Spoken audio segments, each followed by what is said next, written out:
is man needs his difficulties because they are necessary to enjoy success. इस quotation की जो depth है वो वही समझ सकता है जिसने एक्चुअल में बहुत बड़ी सक्सेस लाइफ में अचीव करी हो और जिसने बहुत बड़े बड़े फेलियर्स भी देखे हो। बिल्कुल इसी तरीके से यहां पर क्या कहा जा रहा है कि पानी की इंपॉर्टेंस सिर्फ वो आदमी समझ सकता है जो कभी प्यास से तड़पा हो। खाने की इंपॉर्टेंस वो आदमी समझ सकता है जिसने भूख देखी हो, जिसको बचपन से ही 56 भोग मिला है, जितनी उसकी भूख थी उससे बहुत ज्यादा मिला है। क्या उसके लिए खाने की कोई वैल्यू है? बट जो आदमी 2 दिन से भूखा है उसको आप कुछ रूखा सूखा भी दोगे तो उसकी क्या वैल्यू है उसके लिए, वो सिर्फ वही आदमी जानता है। ऐसे ही सक्सेस का मतलब सिर्फ वो आदमी समझ सकता है जिसको सक्सेस मुश्किल से मिली हो, जिसके बाप ने कुछ किया और करके एक लेवल तक पहुंचा और उस बच्चे को ले जाकर के कुर्सी दे दी और वहां पर बिठा दिया।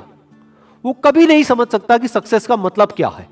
इनफैक्ट सक्सेस को वही आदमी डीपली इंजॉय कर पाएगा और ज्यादा टाइम तक इंजॉय कर पाएगा जिसको वो सक्सेस बहुत ही मुश्किल से मिली हो, जो उसके लिए बहुत तड़पा हो। इसको आप इस तरीके से कह सकते हो कि एसी का मजा एक्चुअल में किसको आ सकता है? जिसने गर्मी को फील किया हो, जिसने गर्मी को एक्सपीरियंस किया हो। जैसे मुझे अपने एक बचपन की एक बात याद है। When I was I think around 8 to 10 years old, तो हमारे घर में पंखे होते थे। तो हमारे एक रिलेटिव होते थे, उनके घर में एसी लगा था।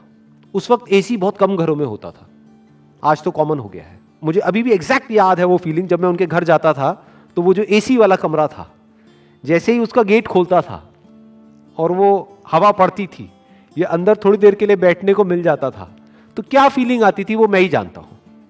That was like heaven on earth. जबकि देखा जाए तो क्या है कि एसी तो है। अब ये फीलिंग क्या कभी उस बच्चे को मिली होगी जो पैदा ही एसी में हुआ? तो मुश्किलों से डरो मत, मुश्किलों को अपना दुश्मन मत समझो। मुश्किलें आपकी एक्चुअल में दोस्त है, क्योंकि जितनी ज्यादा आपने मुश्किलें सही हैं, जितने ज्यादा आपने फेलियर्स देखे हैं, उतना ही ज्यादा आपको मजा आने वाला है जब आप